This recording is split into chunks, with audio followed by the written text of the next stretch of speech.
Hey everybody, Gabe Jenkins back with you. Hoping you're having a good time so far in your AutoCAD class.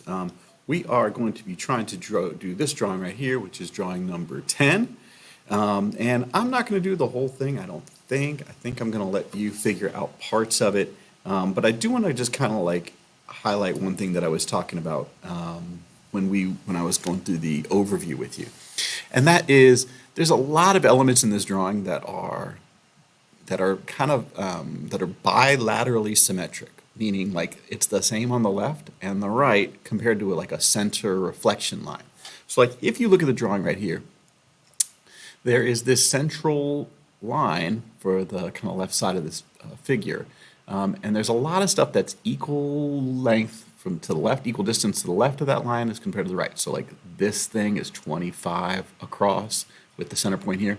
From the far point over here to the far point over here, it's 98 across. From here to here is 50. From here to here to here is 42. Right. So there's a lot of symmetry that you can kind of simplify your life. If you want to use offset lines and then use those as kind of guidelines, I think it'd be really helpful. So I'm just going to start by showing you the one way of doing this drawing. And again, it could be you wanted to just kind of like start here and make a 98 line over here, and then down 13, and then over, but you got to start figuring some of that stuff out. And each time you do it, it'll work, and there's nothing wrong with it. It might be easier for you. That might be how your brain works. I'm just going to show you one way to do it that hopefully gives you some ideas about how to proceed going forward when you see things that are symmetrical like that. All right? So I'm going to start off over here, and I'm going to start off in a construction layer. And I'm going to start off by just making a line. And so I'm going to make a line that goes from right here at the bottom up to right there at the top. And I know that it is 75 plus 25, that's 100, it's 113 tall. So I'm going to specify the origin as my starting point. I'm going to go straight up 113 units. In this case, we're going millimeters because that's the thing I'm on right here. All right. So at this point, we are still in the construction layer. Cool. And I'm going to start offsetting lines. So what I'm going to do is I'm going to start offsetting lines so that I can get these vertical lines to be offset from my central point of symmetry. Okay, so I'm going to start off by saying, okay, the widest point, this line here and that line here, it's half of 98, so that's half of 98 is 49.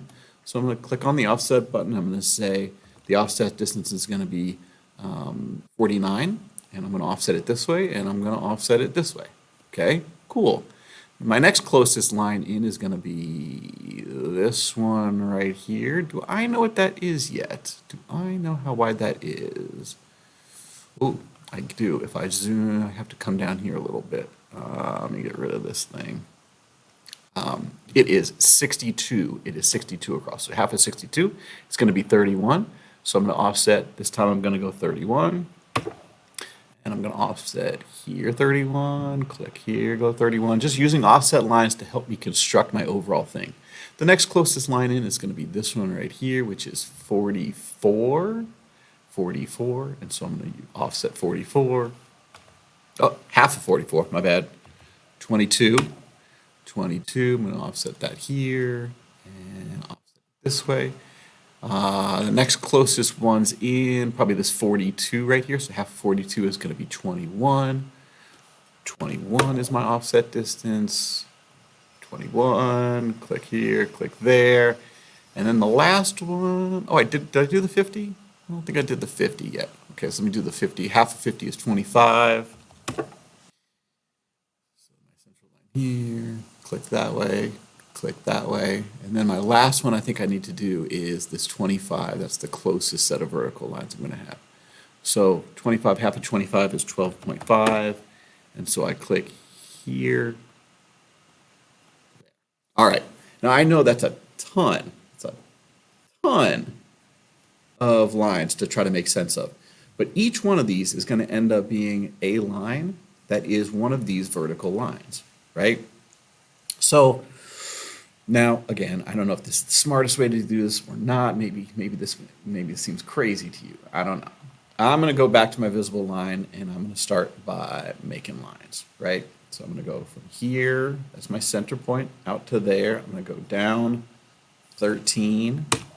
Now I'm going to go in, and I'm going to go in until I am at the 1, 2, the third one in. So 1, 2, 3. That's 44. That makes sense. Now I'm going to go down 25. I'm going to go out to the one that is 32, 31. Click on that. And then I'm going to go all the way down because I don't know exactly how far this part is here. I'm going to go all the way down to the bottom. So that is 75 more down.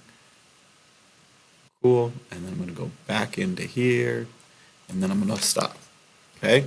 All right. So I know that's a lot of lines. Okay. Oop, I don't know why it didn't let me make that last line.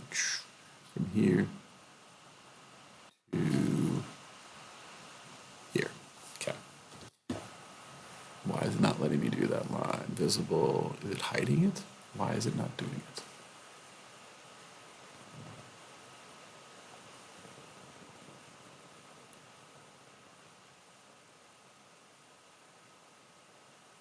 Okay. Don't know what was going on there. All right, so you can see I got these lines set up so far. All right, I can start to now make some of these shapes right here. Actually, let's make this bottom one because we know the dimensions of that already, right? So I know that this box right here is 42 wide and it is 19 tall, right? So if I go from the 42 line, which is, I believe this one, 42, 44, so I go up 19, and I go over to that line, then I go back down, and back there, got a little box, okay? Now if I make my 50 by 42 line, I can go there, 50 is that one, so I can go, and I go 42 up, go over to the second one in.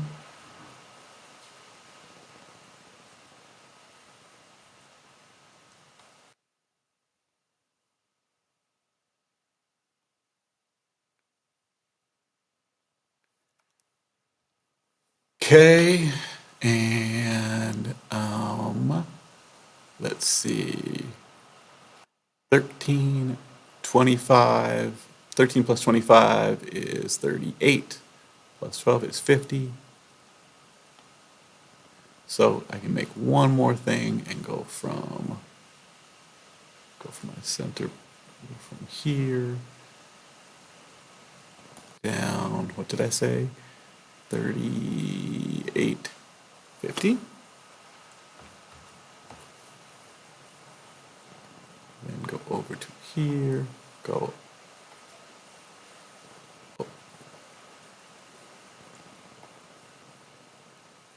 Okay. So now I know that's a lot going on right here. Let me hide the construction lines.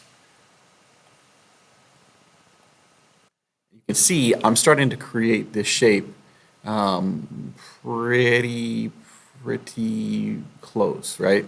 I got a couple more things I can mirror across this center line right here. I'm going to turn my construction lines back on real quick because I want to actually, let's do this. Let's turn them off for now.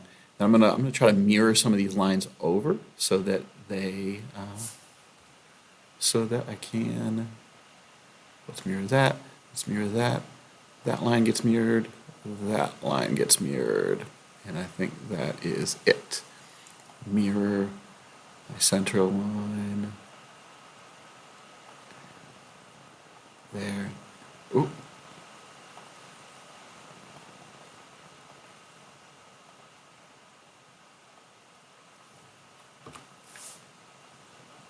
I don't know why I do that when I use the mirror tool like all the time. Okay, So anyway, from here, the next thing I would do probably is to make this line going out 36 long.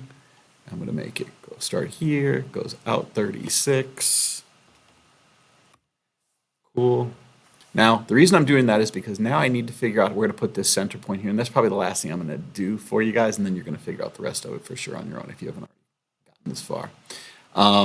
Actually, maybe one more thing. I got to figure out where the center point is, right? And so they don't give you the linear dimensions that say from here is here. But what they do is they tell you this diameter right here is 62, right? The diameter of this largest outside circle here is 62. So that means that the radius is 31. So if I go straight down from that top point down here, 31, that's going to give me the center point. This is not going to be a visible line. This is going to be a construction line. Whoop. Let me just do this. Turn that back on. And I'm going to go to my construction line. I'm going to make a line that goes 31 down from here. Let me zoom in so I make sure it's on the right spot. 31 down.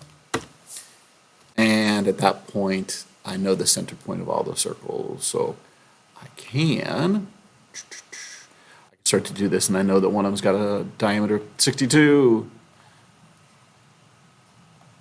62. Another one has a diameter of 50. And the closest one in has a diameter of 25. And that part's done. All right, I'm gonna hide the construction layer so you can start to see what's going on here. It's easier to see once all that stuff's kind of turned off.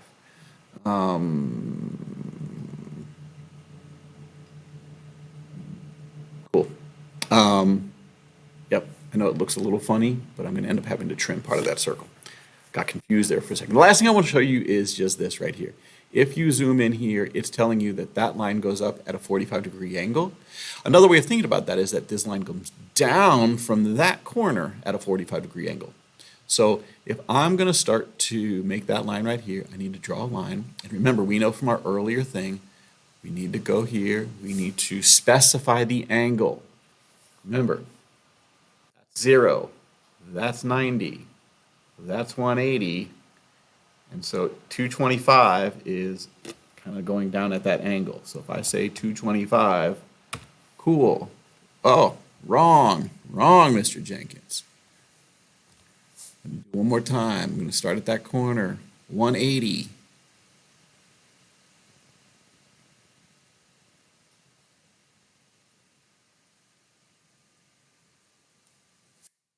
25. I'm going to trim away part of it, trim away this, and it's done. One more line over here. Specify that angle. It is at, you can say negative 45. Is that going to work for me? No, it's not. 45, 315. 315? No. Negative 45? There we go. Negative 4. I don't know why it wasn't letting me do it at first. So I specified that and I clicked that and it's done. Now the rest of you have to figure out how to just do the rest of this part down here. You're going to use hatch marks in it when you kind of like enclose this whole section in here. You're going to find hatch marks right in here. Click on that. If you want to change how they look at all, you can change by going to hatch edit, and that's it. All right, everybody. I think that's enough to get started. Again, there are easier ways, there are harder ways to do it. I don't know. That's the way my brain works. So if you want to go ahead and get started on it using your own way, that's fine. I just wanted we need to get in the habit of using some construction lines to help us draw things. It will definitely be helpful on the next few assignments for sure, and it will clearly show up on the next quiz. All right. Good luck to everybody. Have a wonderful day.